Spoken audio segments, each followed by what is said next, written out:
Breaking tonight, exclusive new MS Now reporting on the U.S. Navy sailor who jumped from the USS Lincoln in what his wife says was an attempt to die by suicide after months at sea. His wife revealing to MS Now that the Navy is punishing her husband for the episode, which happened on August 3rd. She spoke to MS Now on the condition of anonymity to protect her privacy. According to the charging documents reviewed by MS Now, the sailor is accused of faking illness or injury to avoid duty and of absence without leave. A commanding officer will decide his punishment, and his pay could be docked by half. His wife tells MS Now the Navy is, quote, insane, adding, quote, another huge stressor for anyone with mental health issues. Joining us now, MS Now Pentagon reporter Priya Sridhar. She co-authored this exclusive reporting.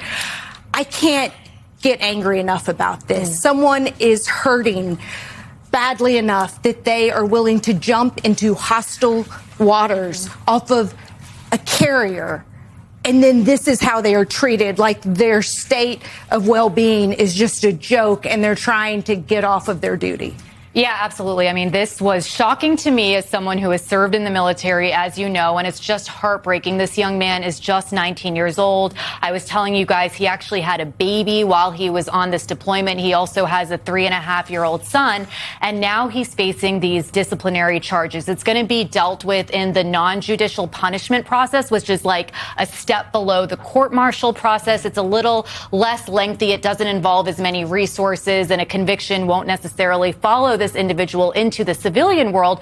But I think the larger question here is, how is the military dealing with these mental health crises, especially on the backdrop of these record-breaking deployments, right? You guys remember I spoke to so many family members of the service members on the Lincoln, and they were telling me that they're very concerned about the mental health of their loved ones. And so to see that this is the way that the Navy is dealing with this sailor, I think is very surprising to a lot of people. This is the text from the officer to his wife before the suicide attempt on July 21st. I'm going to read it for folks. I think the boat is finally getting to me, and I really don't think I can keep up my peace act anymore. You are right about it all not being okay. We were supposed to leave Fifth Fleet on July 15th, but then something had to come up and my last hope of being home soon was gone. I'm really trying to not feel negative or hopeless, but between the Wi-Fi and not knowing when I will come home and not knowing what is happening back at home, it's really getting to me. I don't think I can do another deployment after this, and I don't know if I can finish this deployment. The men and women, the folks that serve in the military, particularly the folks and this gentleman who was on the USS Lincoln, they are willing to die for this country. Mm-hmm. The reason they couldn't get off the boat is because in the region where they would have been able to deboard, right, if you will, that base was damaged. That port was damaged to the point where they couldn't get off the boat to even go there. Their lives are in such peril. So we talk a lot about how we need to support our veterans.